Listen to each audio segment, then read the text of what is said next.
નમસ્કાર, ગુજરાત ફર્સ્ટમાં આપનું સ્વાગત છે। સમાચારો સાથે હું છું આપની સાથે વિકાસ મકવાણા। બુલેટિનની શરૂઆત કરીએ તો રાજ્યસભા ચૂંટણી માટે ભાજપના 9 ઉમેદવારો જાહેર થયા છે। ભાજપ અધ્યક્ષ નીતિન નવીન બિહારથી ચૂંટણી લડશે। શિવેશ કુમાર બિહારથી રાજ્યસભાના ભાજપના ઉમેદવાર।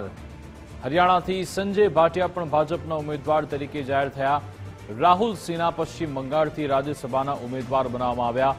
ટેરાસ કોવાલા, જોગેન મોહન असमથી ચૂંટણી લડશે। છત્તીસગઢથી લક્ષ્મી વર્માને ભાજપે ઉમેદવાર જાહેર કર્યા।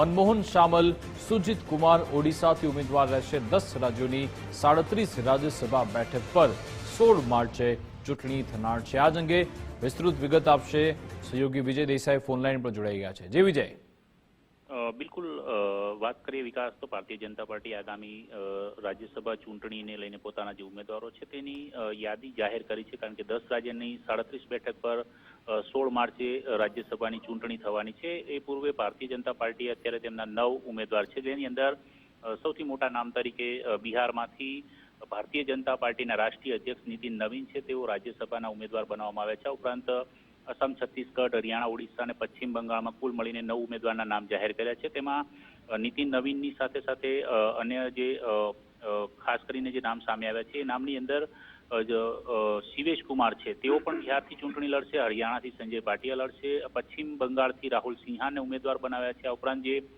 તેરાસ કોવાલા અને જોગેન મોહન છે તેઓ અસમથી ચૂંટણી લડવાના છે। તો એક મહિલા ઉમેદવાર તરીકે લક્ષ્મી વર્માને છત્તીસગઢથી રાજ્યસભામાં ભારતીય જનતા પાર્ટી ઉમેદવાર જાહેર કર્યા છે।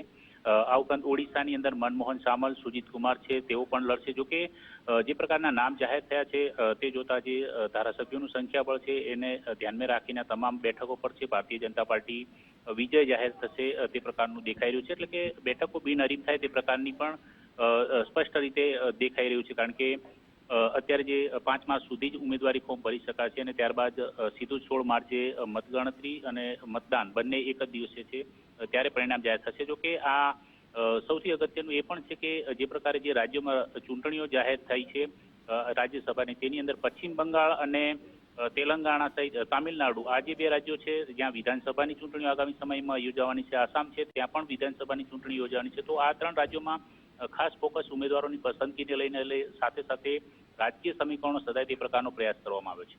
બિલકુલ, આભાર તમામ જાણકારી આપવા બદલ।